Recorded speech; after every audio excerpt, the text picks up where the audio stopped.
Bonjour à tous. Bon, rentrée d'Emmanuel Macron.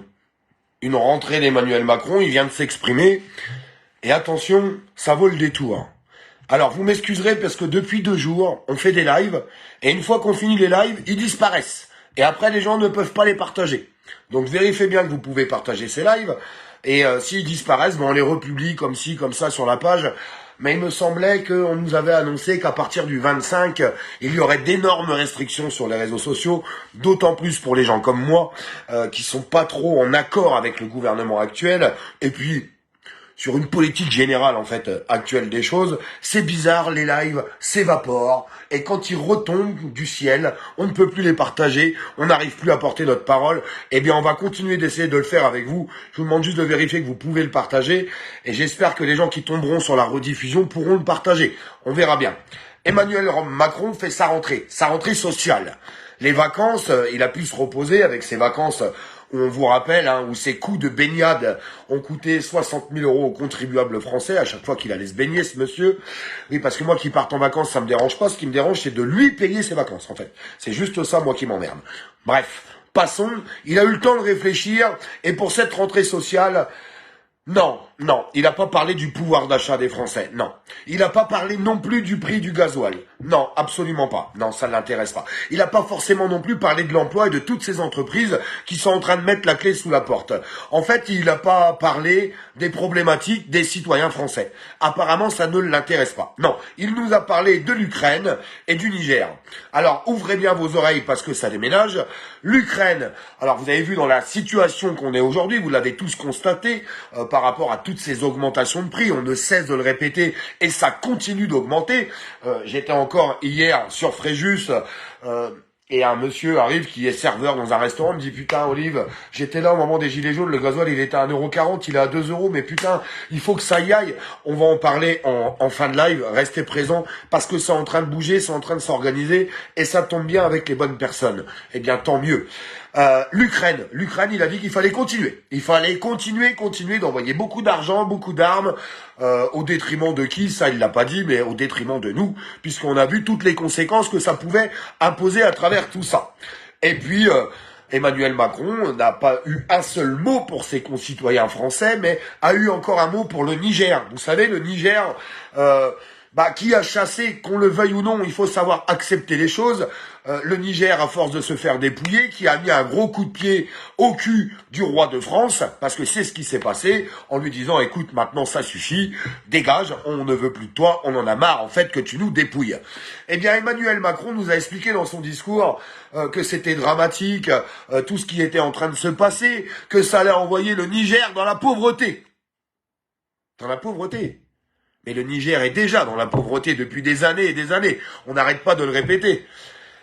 Vous prenez l'Afrique, ce continent qui a le plus de ressources naturelles, qui est le plus pauvre. Ils ont rien. Et ben le Niger en fait partie. Et le Niger, des militaires courageux, il faut savoir le dire, il faut poser les mots. Des militaires courageux ont décidé de reprendre le pouvoir pour changer tout ça et ont décidé aussi de dire à l'ambassadeur de France, maintenant il faut que tu rentres chez toi, à ta maison, parce qu'on n'a pas besoin de toi. Et est-ce qu'on devrait imposer au Niger un ambassadeur français? Je vous pose cette question. Est-ce qu'on doit imposer au Niger un ambassadeur français? Non. Si le Niger a décidé que l'ambassadeur français devait partir, il doit partir. Ils sont chez eux. Et ils ont tout le droit de décider. Écoutez quand même un petit peu ce que nous raconte le roi de France. Oui, parce que c'est un roi. Des putschistes qui consisteraient à dire notre ennemi est devenu la France. Le problème des Nigériens aujourd'hui sont des putschistes qui les mettent en danger parce qu'ils abandonnent la lutte contre le terrorisme, parce qu'ils abandonnent une politique qui était bonne économiquement pour eux et qui sont en train de perdre tous les financements internationaux qui étaient en train de leur permettre de sortir de la pauvreté. C'est ça la réalité. Et si on ne le dit pas nous avec courage, qui le dira? Donc nous devons poursuivre cette politique avec fermeté, sortir des mensonges et des facilités. Et donc notre politique est simple. On ne reconnaît pas les putschistes. On soutient un président qui n'a pas démissionné, aux côtés duquel nous restons engagés. Et nous soutenons l'action diplomatique, et quand elle le décidera militaire, de la CEDEAO, dans une approche de partenariat, qui est celle que j'ai présentée en février dernier. C'est ça qui est important. Aux côtés duquel nous restons engagés. Et nous soutenons l'action diplomatique, et quand elle le décidera militaire, de la CEDEAO dans une approche de partenariat qui est celle que j'ai présentée en février dernier. Donc, il l'a bien dit et il l'a redit aujourd'hui, nous soutenons une action démocratique de la CEDEAO. Je vous ai fait voir déjà ce que c'était la CEDEAO, ça a assez tourné. Allez voir sur ma chaîne YouTube, vous pouvez retrouver les lives puisque on est obligé de les supprimer sur Facebook pour cause de censure. Et militaires, nous soutiendrons une action militaire de la CEDEAO quand ils l'auront décidé. Donc je répète la même chose que j'ai dit il y a 15 jours ou il y a 3 semaines. En fait, Emmanuel Macron continue de dire, s'il y a une action militaire là-bas, donc c'est-à-dire un massacre, eh bien nous soutiendrons un massacre. Je vais redire une dernière fois les choses pour que ça soit bien clair dans les oreilles de tout le monde. Si demain matin vous vous levez et que vous vous apercevez que dans la nuit, des militaires courageux français ont repris le pouvoir pour remettre les choses à leur place dans notre pays, votre réaction serait quoi? Les soutenir ou leur cracher dessus? Franchement, c'est très important que tout le monde puisse répondre à cette question dans les commentaires. Si demain matin vous vous réveillez, c'est comme si c'était un rêve.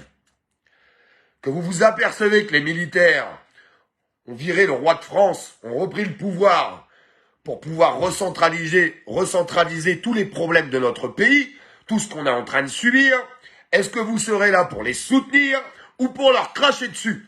Parce que c'est exactement ce qui se passe au Niger. Exactement ce qui est en train de se passer là-bas. Regardez tout ce qui se passe dans notre pays, sortez-moi une seule chose positive. Allez-y, je vous écoute. Non, parce qu'il y a encore des gens qui soutiennent Emmanuel Macron.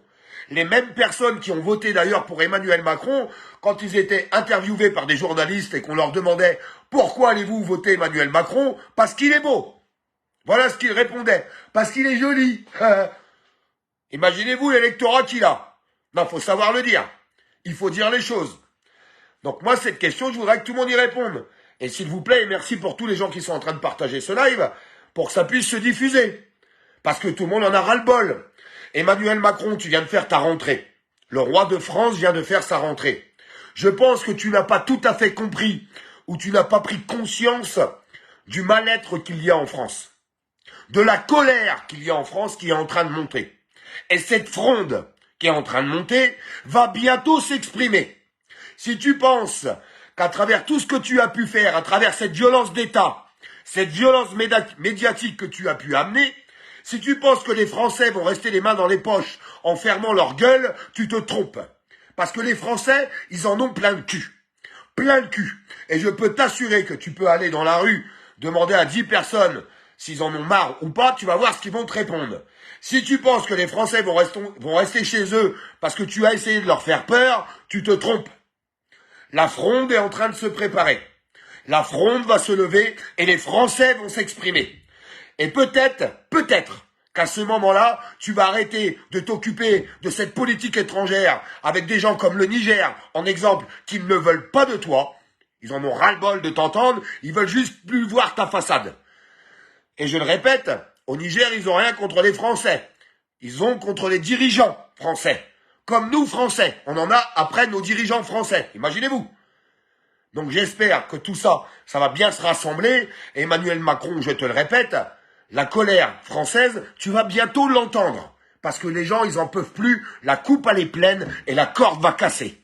Et cette corde finira par casser. C'est une obligation. Parce que quand les gens pourront plus nourrir leurs enfants, quand les gens en auront marre d'aller travailler et qu'il leur reste rien à la fin du mois et qu'ils en auront marre de se faire sodomiser quand ils vont à la pompe, je peux te jurer que ça va bouger. Parce que la coupe, elle est plus que pleine. Plus que pleine à travers toutes les décisions gouvernementales qui sont prises, parce que les seules personnes qui prennent tout ça dans la gueule, c'est les citoyens français. Et ben ça, il y en a ras-le-bol. Il y en a ras-le-bol. Alors Emmanuel Macron continue de savourer ce moment de calme, parce que ça va pas durer très longtemps. Mais ça va vraiment pas durer très longtemps. Force à tous, ces amis.